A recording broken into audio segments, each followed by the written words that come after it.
नमस्कार, मैं स्वागत करता हूं आप सबका मेंटोर ट्यूटोरियल्स में। और आज से हम लोग मुग़ल साम्राज्य स्टार्ट कर रहे हैं। तो सबसे पहले इसमें बाबर के बारे में हम लोग विस्तार से पढ़ेंगे। आइए,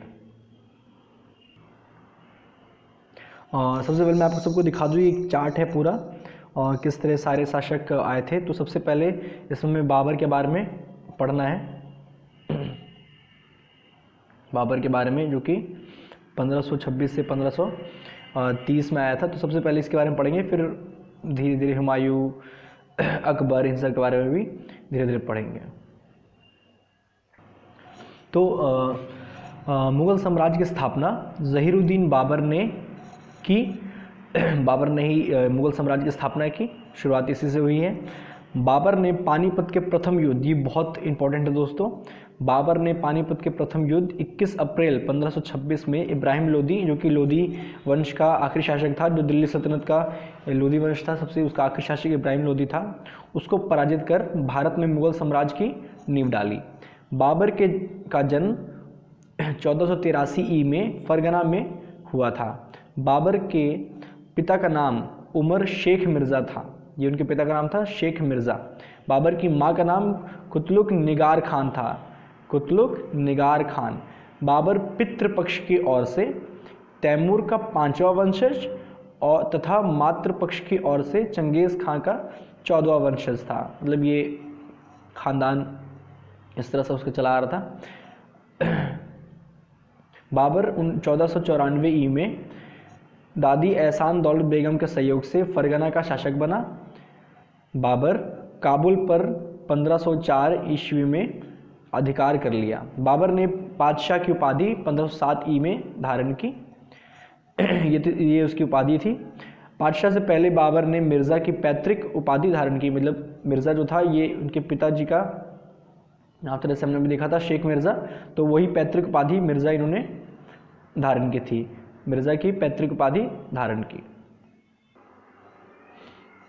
बाबर का भारत के विरुद्ध प्रथम अभियान 1519 ईस्वी में यूसुफजाई जाति के विरुद्ध था। बाबर ने 1519 ई में बाजौर और भेरा भारतीय क्षेत्रों पर अधिकार कर लिया।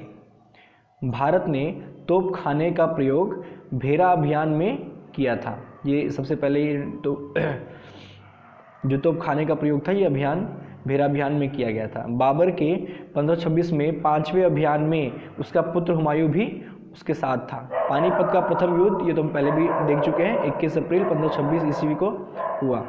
पानीपत के प्रथम युद्ध में बाबर ने तुलगमा युद्ध नीति एवं तोपखाने के प्रयोग से युद्ध जीता तथा तोपों को सजाने में उस्मानी विधि, रूमी विधि इसे कहते हैं, का प्रयोग किया था। बाबर के दो प्रमुख निशानेबाज उस्ताद अली एवं मुस्तफ़ा थे। ये दोनों तोपखाने का नेतृत्व किया था। बाबर ने तुलगमा युद्ध पद्धति उज्बेकों से ग्रहण की थी। कलंदर की उपाधि बाबर को दी गई थी। खानवा का युद्ध 1527 ई में बाबर और राणा सांगा के बीच लड़ा गया। ये दूसरा युद्ध था दोस्तों, बहुत इंपॉर्टेंट है। खानवा का युद्ध जीतने के उपरांत बाबर ने गाजी की उपाधि ली।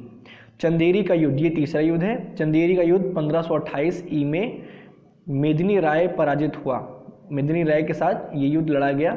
घाघरा का युद्ध, ये चौथा युद्ध है। 1529 ई में बंगाल एवं बिहार के संयुक्त सेना पराजित हुआ। मतलब ये पूरा बिहार और बंगाल की सेना के साथ ये युद्ध था। बाबर के आक्रमण के समय बंगाल का शासक नुसरत शाह था। बाबर ने अपनी आत्मकथा बाबरनामा की रचना तुर्की भाषा में की। ये भी बहुत इंपॉर्टेंट है, बाबरनामा बहुत बार पूछा गया है और तुर्की भाषा में थी। बाबर ने बाबरनामा में केवल 5 मुस्लिम शासकों, बंगाल, दिल्ली, मालवा, गुजरात एवं बहमनी तथा 2 हिंदू शासकों, मेवाड़ एवं विजयनगर का उल्लेख किया है। बाबरनामा का फारसी में अनुवाद अब्दुल रहीम खान खाना ने किया। बाबर को मुबैयान शैली और पद शैली का जन्मदाता माना जाता है। बाबर की मृत्यु 1530 में आगरा में हुई।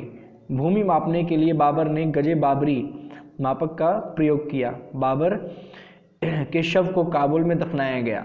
बाबर के 4 पुत्र थे, हुमायूं, कामरान, अस्करी एवं हिंदाल। तो दोस्तों ये पूरा बाबर के बारे में था। अगली वीडियो में मैं लेके आऊँगा अगले शासक के बारे में।